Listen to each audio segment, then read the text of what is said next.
Yo, yo, yo, what's good, everybody? Welcome back to another episode of To the Galaxy Pod, hosted by your truly Slim. And as you can see here today, we got a special guest joining us, Justin. I will make sure to leave his link to his X account, formerly known as Twitter, in the link of this video. You can follow him at the package JG. And yeah, man, it's been a while since I talked about the Warriors. I think the last time I actually talked about them was with Justin a few months ago before we got put out the play in. I mean, before we lost the play-in game. So yeah, it's been quite a while, but. Make sure you guys follow the channel so you can keep up with everything. Me and my guy Scotty will be getting back to things on a weekly basis starting next week. And yeah, make sure you guys follow all the channels. I will be streaming this on the Film Room as well, Golden State Warriors Film Room, as well as to the Galaxy Pod. But with that being said, welcome to the show, Justin. Appreciate you having me. It's a good time last time, so I'm sure it'll Yeah, be a good one today. yeah, for sure. Well, welcome back, I should say. But yeah, man, straight out the gate, man, let's jump right into it. Clay Thompson, you know, after hmm 13 long years with the Golden State Warriors, had decided to leave them for a familiar team that the Warriors are pretty familiar with in the Dallas Mavericks. So, I mean, what are your thoughts on, Klay Thompson ultimately deciding to leave the Dubs? Yeah, I think it's really sad. Just from a fan Yeah, perspective, you would love to see a guy like Clay finish his career with the Warriors. A lot of us grew up on this dynasty, right? We yeah, for sure. watched them from young players in the league grow into champions and maintain it for almost a decade. And you would like to see them all go out together, at least them as in the trio, Yeah, plus Steve and just having all that connection there. But ultimately, it didn't work out like that. I have my thoughts about the front office and how they kind of how the decisions that they made led to that, right? yeah, I think they just kind of put Clay and Draymond in certain instances on the back burner for other things, not necessarily any players in particular, but you can just tell that they had other things that they were focusing on, young guys, making sure Jordan and Andrew were taken care of, and not that those were necessarily bad decisions. Some of them probably weren't great decisions in hindsight, but you can understand some of the decisions they were making while it was happening. yeah, But you can also look from a different perspective and say, well, these guys, Clay and Draymond, helped you build a dynasty. They got you to the mountaintop again. And it would have just probably done them a solid by taking care of them early, or at least assuring them they were going to take care of them early. And it with Clay, it got all the way down to the wire with Joe Lacob essentially just keep telling them like, hey, we got you, we got you, we got you. And eventually Clay just got tired of it and said, man, like y'all just been putting me on the back burner for so long that I'm gonna just take matters to my own hands and leave. And I hate that it got to that point, but I mean I can understand his point of view. yeah, for sure. I mean, I kid you not, bro. I definitely thought that, Steph, Clay, and Dre was definitely going to finish their careers out together. Like, growing up watching these guys coming to the players that they have came into is just you just would have thought. Like I never thought I'd see Clay Thompson on another team. Man, it still hasn't hit me yet. Like I'm pretty sure when we play the Mavericks, it'll probably hit me like, damn, this really happened. But I'm still trying not to think about it too much because it's like, damn, bro, this shit really happened. But for Clay, man, I can kind of understand the frustration. You mentioned it for all the right reason. Like, he's a franchise legend. Like he's helped us win 4 championships and rightfully so has broken a ton of records as a warrior that, probably won't necessarily get broken again. But, to see Clay, went through what he went through this past season was definitely sad to see as a fan for sure. And, he definitely deserved better, I feel like. But I kind of see both parties in the sense of ways, it's just frustration on both sides. And I think Draymond kind of said it best. Like, he said he was happy to see Clay leave because you know, something's just bigger than basketball, and those guys are brothers. So you would rather see a guy like Clay, more so happy than always being sad or whatnot. So yeah, then for us, Mhm. like as Warriors fans, like you would rather us remember them as winning opposed to like finishing out their careers like losing, making play-in tournaments and things like that. It's just not Warriors basketball. So yeah, I could definitely understand like the frustration on both parties, but ultimately sad to see Clay ultimately leaving for the go to the Dallas Mavericks. Man, sucks to see, but yeah, I can't wait till we play those guys the first game. But moving on, man, we had quite the interesting off season as we're approaching training camp in a couple more well, probably like another week or so. So we end up acquiring Kyle Anderson, Deontay Milton, and Buddy Hill. I mean, what are your thoughts on those acquisitions that we made? Hmm. I think it's three useful players. I think it's been a long time coming in terms of securing slow mo. I think everyone has kind of acknowledged him as a Warriors type of guy, high IQ, big Hmm. defensive minded player that can pass and play within the Warriors system offensively. He's not much of a scorer, but I do Yeah, think everything else he does pretty well, screening, handling the ball, passing. So I think he'll be a positive addition. It's just, it could be a little bit clunky offensively with some of the lineup combinations that he can potentially be in. Um, so excited about that. D'Anthony Melton's a good player as well. He has some injury um, issues last season and stuff like that. So yeah, that's something to think about. But ultimately, he can handle the ball. He can shoot. He's not the best finisher around the basket, but he's athletic. He can play in transition. He's a good defender, especially at the point of attack. yeah, I think he's definitely going to be a good acquisition for them. And Buddy can just shoot the ball. So like a lot of the quick hitters that they used to run for Clay, just maybe even some more plays that they had in mind, they can go to just to get a three off. They can go to Buddy and pretty much rely on him for a full season to knock shots down at decent volume and at pretty good efficiency. So, good acquisitions. Everyone was looking for the big fish. I think they say they still are. yeah. I That's see that. ultimately the piece that I think would help put them back into a contention conversation. Yeah, But the pieces that they have now, they show they have a good foundation of a team that is just one piece away, right? So um, that's how I view it. I just got more depth, more quality players, which doesn't hurt. yeah, But I do ultimately feel like they need one more big piece to put them back in that conversation. yeah. For sure, they definitely need like that. Legit second option on this team. Like, I mean, I know they're banking on Kaminga, but that's kind of like a what if type of thing. It's not like a guarantee. Opposed to a guy like Laurie Markin, he's going to give you like 23 points per game. The Jimmy Butlers of the world, Kawhi Leonard, like they already established themselves in this league. So yeah, we were to get like a legitimate second option with the addition of Buddy, D-Mel, and Kyle. I like our chance pretty much against anybody. But yeah, man, Buddy, I mean, we know what he about one of the best shooters to ever come in this league. He's led the league in three-pointers since, I think, the 1920 season. So that says a lot. And then D'Anthony Melton, when he's healthy, he can guard ball pretty well. He can shoot the ball pretty well, too. And Kyle Anderson, like a switch arm knife, pretty much does it all. I actually wouldn't be surprised if he were to play center for some lineups for us this season because For sure. he's high IQ type of guy. 6'9", versatile. So yeah, but I Mhm. love the addition that the Warriors made. Opposed to last season, I feel like we got better in the sense of ways. But yeah, I love those signs that they made, as well as the guy Quinn Post, the rookie that they drafted. I don't know his contract situation or whatnot, but he's a 7-footer that can shoot the ball. Never can go wrong with guys like that, especially in this days uh, league. So yeah, Yeah, but I think moving he'll be on, on a man. two way. Oh I yeah, think I two saw way somewhere that contract. say he can be in two way. Yeah, Yeah, so he was like a late draft pick, right? yeah, I believe Yeah, second round so pick. yeah, that makes the most sense. So I'm trying to save us some more money anyway. So yeah, well, with all that being said, man, the addition that we made, like, do you think that the Warriors be a play off team or a play in team? I mean, right now I got him in the play in range. Hmm. The West is so deep. You got the top four teams from last season who are still going to be up there, right? OKC, Minnesota, Yeah. Denver. I believe Dallas was fourth, or Dallas might have been fifth. But Hmm. the Clippers were up there, but they're probably going to be out of it at this point.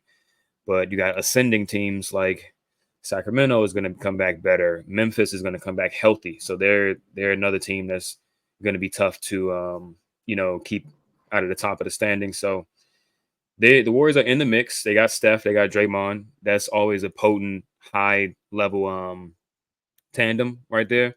And they got a Yeah. bunch of good players around them, right? Like we said, they probably need another, a better second option or just another really, really high impact player, star level player to, solidify them as a contender or a playoff team.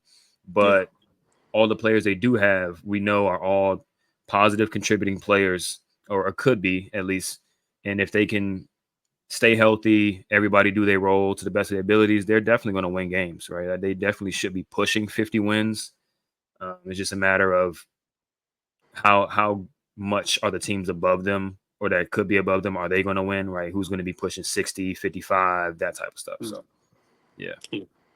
I think last season we was like 45 and 35. I don't know if I'm completely right on that, but basically, if you were to put that record in the Eastern Conference, we would have made the playoffs last season. It's just how deep the Western Conference is. So, Hmm. I mean, you mentioned teams like Sacramento, they got DeMar DeRozan. I'm sure Keegan Murray will take another leap.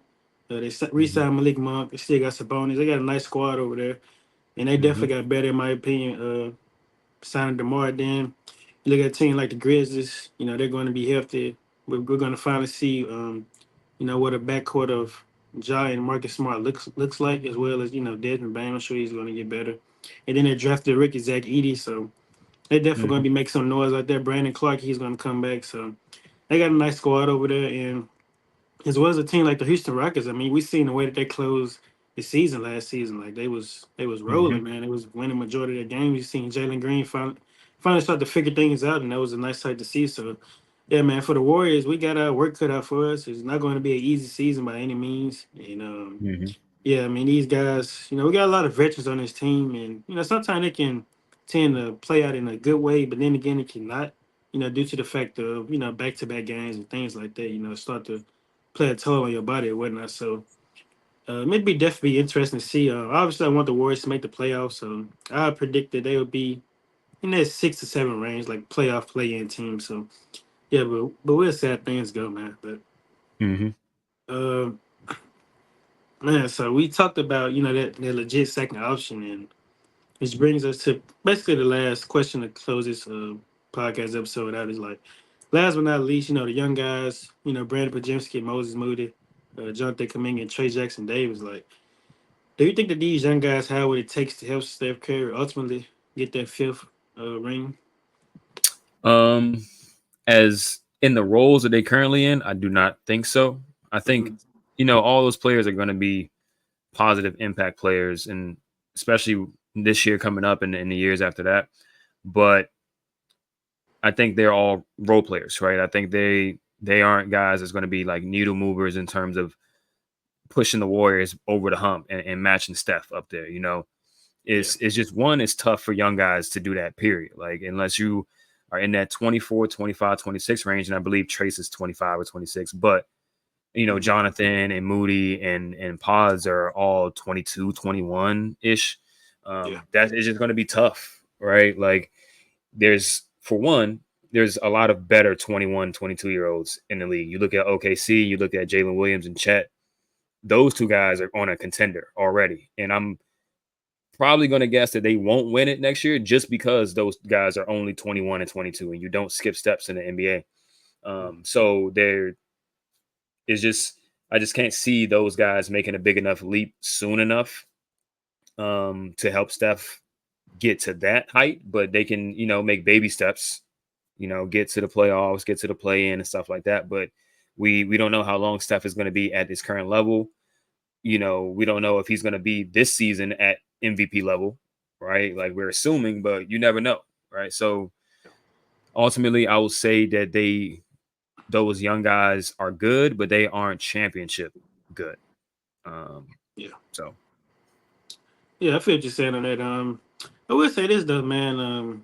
This past off season, I've been seeing those guys put in a lot of work. To be more exact, Jonathan Kuminga, ever since we got put out that play-in game, I've been keeping up with him on IG, and he's been putting in the work all season long, man. Like, and mhm, that type of stuff definitely tends to like pay off. I mean, you see a lot of guys put in the work, and you seen them have a breakout season the following season. So yeah, I mean, even Moody, I've been seeing him get runs with guys like Chet Holmgren, Kevin Durant, and Trey Young, guys like that. So and mhm, Brandon Pajemski, he said in numerous interviews that he felt like he took a leap his offseason. So we'll definitely see how that go. I mean, we've seen, Brandon and Tracy in the Team USA scrimmage as well as the summer league games, and they definitely look pretty good, I'd say. So I definitely feel yeah, like their roles are definitely increase, going into this upcoming season for sure. So Yeah, it's a lot of pressure for sure. I mean, because Steph Curry, he still got a lot of good years left in him. I feel like, and for those guys to be as younger they are, like it's a lot of pressure because it's expectation that you want to contend for a title that especially with Steph Curry, still having a lot of good years left. So yeah, I could Yeah, definitely see where you're coming from that aspect. yeah. It's also this is kind of like the predicament that the Warriors in right now, where those young guys could all make leaps and be very good depth pieces, or even like starters, high impact players on this team.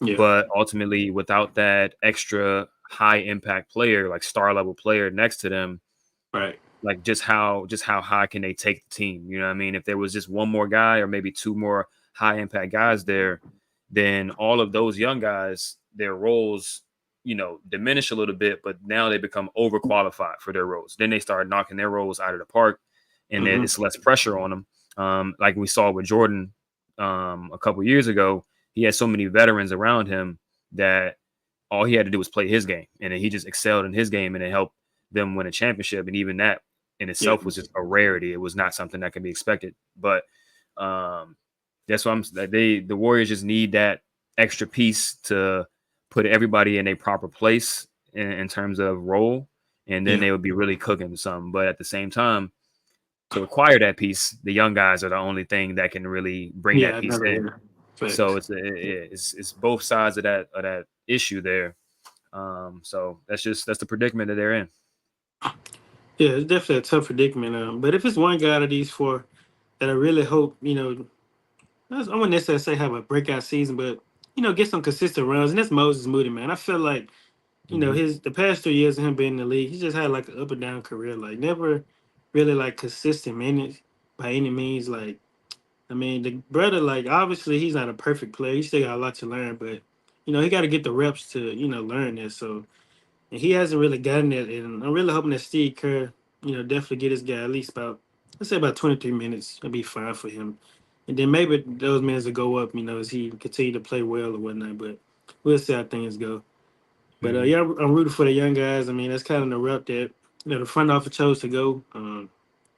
Obviously, the large marketing thing, from my understanding, we offered Moody and a lot of draft capital, but there wasn't enough to ultimately get it done. So hey, I mean, they're not trying to really part ways with a lot of these young guys. So yeah, I mean, we'll see how things go. But the bonus question I would like to ask you is that can Andrew Wiggins get back in that mode as far as like, we won the championships a few years ago, man. Hmm. Like two-way Wiggs was an actual thing. Like that brother was defending his tail off and going on the opposing end getting buckets. Can Andrew Hmm. Wiggins get back in that mode? I think so. Obviously, with the recent news of his father passing, RIP Yeah, to his dad, he was dealing with that for the past couple seasons. I'm assuming they knew he was on his way. Um, he was sick and his days were dwindling down. So I'm sure that affected him emotionally, mentally, and that was the biggest reason why he was absent from the team. yeah, It's not a question of capability with Andrew Wiggins. It's never been that. Like even since he came into the league, we saw from high school that he's a tier one athlete. He's older now, but he's still one of the most athletic players in the league. Um, and he's not the most skilled guy, but he got enough skill that he can put his athleticism to use and really impact winning. yeah, Right, like in 2022, we saw he was hitting threes at high volume and high efficiency, and that opened the floor up for other players on the team, and it opened it up for him to be able to attack closeouts, get to the rim, score, and that's how he ultimately got his All Star nod. Plus the defense that he was playing, so it's definitely there. Physically capable, he's always been that. It's just a matter of can he mentally be in that mode to perform night in and night out, or at least majority of the nights after having dealt with something so traumatic, right? Losing a parent is really, really, really tough. So ultimately, I don't know. And I don't blame him if he comes into the season and he's not mentally all there because, like you said, like these are things that are bigger than basketball, and like losing a parent is something that's just unfathomable for a lot of people. yeah. Um, so I can't say if he will, but I do think he can. Right? We saw even last year, towards the end of last year, he started picking his defense up a little bit more. and kind of getting back into his groove. So hopefully he had a full off season of training to get him back in a rhythm, scoring wise, and doing things offensively that he was doing in his All-Star season. But yeah, ultimately we'll see. Yeah, man. I mean, you hit it for all the right reason. Like, it's definitely tough, losing the parents. So I send my condolences to Wiggins. Who knows what's going through his mind right now? Like, things like that can go both ways, good and bad. From a good standpoint, like maybe he just used that as more fuel to the fire to go out there and just have an All NBA, All Star type of season. But then on the flip side of that, it can be draining. It can mess with him mentally. He can't stay focused and things like this. So yeah, man, some condolences to Wiggins and his family, and just hoping that they get over this because losing a loved one like that, to be more exact, like your father, is probably not an easy thing to go through. But yeah, man, I think people tend to forget like with Wiggins, like that even the season after we won a championship, he started the season out pretty strong though, like because I don't know if it was one game. I think we played the Rockets. It was him and either Steph, Clay, or Jordan Poole. But I think three of them had like a certain amount of threes in the game or something. But you said like with with the high volume shooting, like from 3 point range, yeah, Wiggins started to figure that out in the year 22. Like he was shooting a high volume from the 3 point range, and as the Mm-hmm. season went on, man, you just started to see something was bothering him, whether it was an injury or his father, something was going on behind the scenes, but now we ultimately know what that was. So yeah, it was I think Wiggins could definitely get in that mode. It probably take a little time, be patient, but I think he can return to that 22 version of Wiggins, man, for sure. Because when he's on one, he's on one. They don't call him two-way Wiggs for a reason. Like, I mean, you Mm-hmm. go right to his performance in the NBA Finals against Jason Tatum. Like, he had that guy in the box. But yeah, man, that was pretty much the last question to end of this episode. Appreciate you for hopping on, man. Make sure you guys follow Justin on X, formerly known as Twitter at the package JG, and as well as follow myself at R21301111. Make sure to leave a link to his Twitter in the description of this video. And yeah, comment something positive, like the video. The NBA season's right around the corner, so tap in and make sure that you guys tap in with every game with the Warriors if you're a Warriors fan, and as well as you're an NBA fan as well, just tap in. So should be a fun, exciting season for sure. But yeah, with that being said, we out. Peace. Peace.